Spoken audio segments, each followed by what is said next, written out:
Hello everyone, so today we will be discussing avoiding shifts in points of view. Why must needless shifts in point of view be avoided in writing? Now last time, we discussed about the parallelism, or we should observe the parallel structure. Now that lesson can also relate to this one.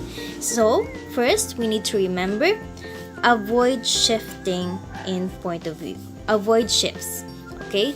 So, to be clearer, let's take a look at these examples. To keep the parts of a sentence cohesive, it is important to avoid unnecessary shifts in person, number, voice, and tense. Now, let's take a look. First one, person. Avoid needless shift in person. So let's take a look at this sentence, which is wrong, stated wrong here. Grow patiently until one acquires liberty. The subject of the first clause is you. Okay, even though it's not written here, grow patiently, it is understood that the subject is you. If we complete the sentence, you should grow patiently. Okay, so there's that invisible you there. You grow patiently until one acquires liberty. So you is in the second person, while the subject of the second clause is one, which is in the third person. So this one shifted from the second person to the third person. So let's take a look at the correct way of stating this sentence. Grow patiently until you acquire liberty. So it is already stated earlier that our subject here is you. You have the invisible you there. You grow patiently until you acquire liberty. So both of them are now in what person? They are both in the second person. Okay? Or here's another one. One grows patiently until he acquires liberty. So we added the subject one here, and here's another pronoun, which is he, and it is both in the third person. Let us have an example.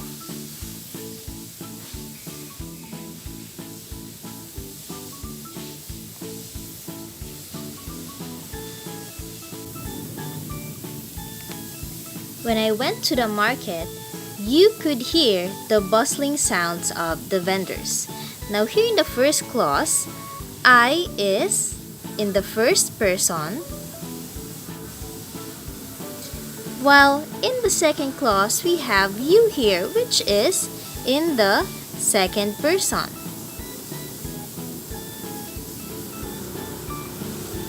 So we can see the shift from the first person to the second person. So let's fix this one and try to write it this way.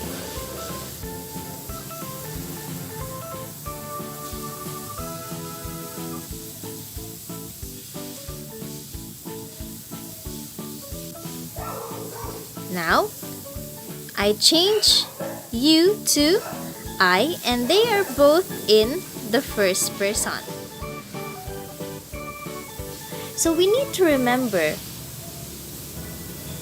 in shift in person, when we are using a specific point of view, we should not shift from first person to second person, or second person to the first person, and so on. One clue is that we need to use the same set of pronouns.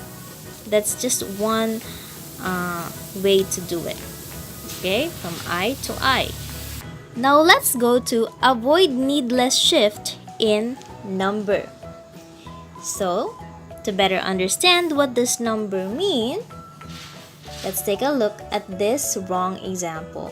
If one works too hard, their backs break. So one here is singular. There's only one person, meaning it's singular. While there refers to how many? There refers to two or more persons. So it is plural. So here, the number of person, how many are they? Are they singular? Is it singular or is it plural?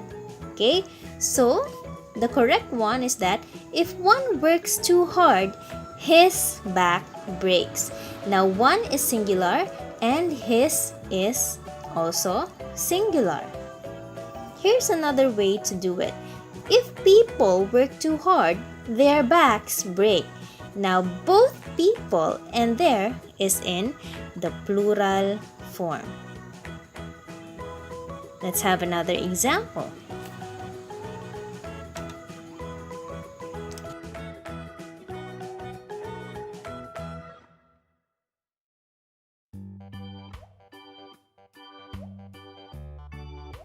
Now in this example, when people receive special training, he should share it to others.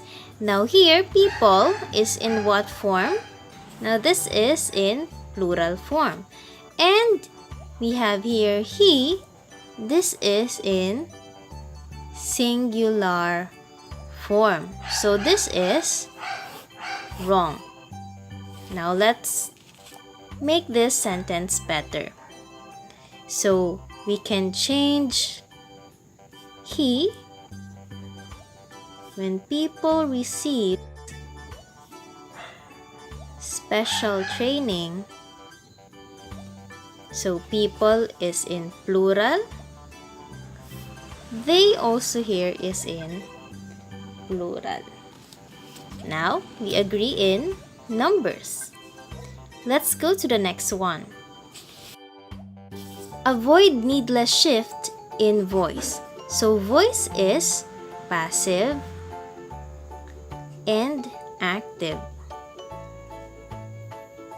In passive,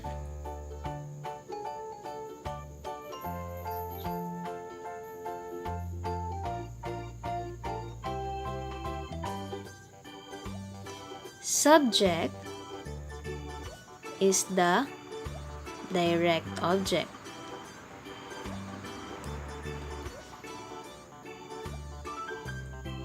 Or the receiver of the action. And in active, the subject is the doer. This one is the receiver.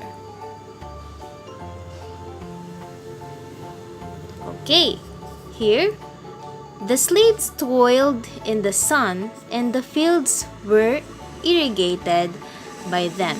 So in the first part here, the slaves is our subject and the doer of the action. Slaves toiled in the sun. The first clause is in the active voice, while the second, fields were irrigated by them. So, the fields here is the direct object. It becomes the subject of this clause. So it's no longer in its active. This is already in passive. So what are we going to do is that here we have the correct one. The slaves toiled in the sun and irrigated the fields. Now as you can see here, it's much shorter and simpler.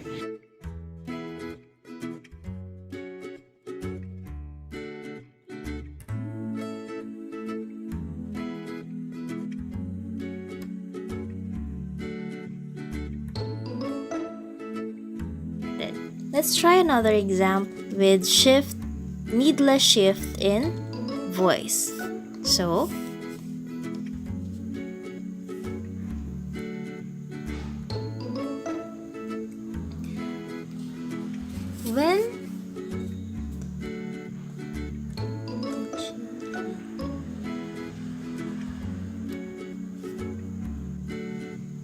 when the children turned on the TV, a buzzing sound was heard.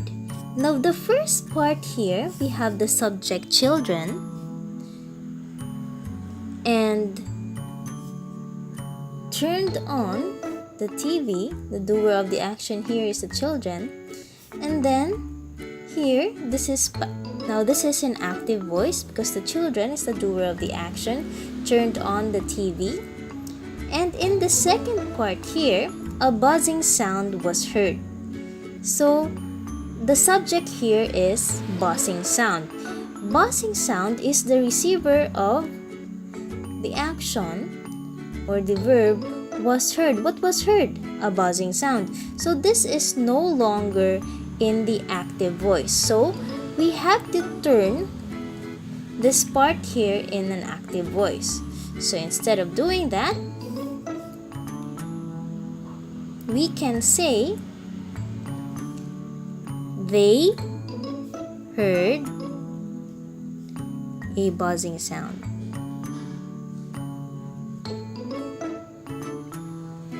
Now, the direct object now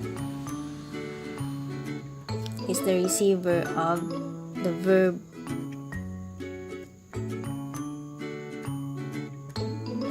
heard. Okay, so if we read the sentence, when the children turned on the TV, they heard a buzzing sound. Now, this sentence is in the active voice. Now, let us proceed to avoid needless shift in tense. The only hope the country had is its young people. Now, why is this wrong? Had here is in the past tense, while is in the present tense. So, had and is does not match. So, first, this is in the past. Again, this is in the past. And this one is in the present. So, that's wrong. So, we have here the correct one. The only hope the country had, in past tense, was its young people. Now, both verbs are in the past tense. Now, if you want it both to be in the present tense, then you can change had into has. The only hope the people has is its young people. So, both now are in the present tense.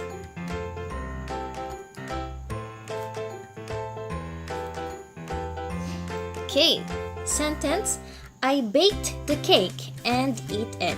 So, bake is in what tense? In the past tense.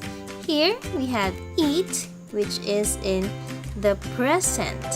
So, that's also wrong. So, instead of using it, we can change it into ate. I baked the cake and ate it earlier. So both now are in past tense.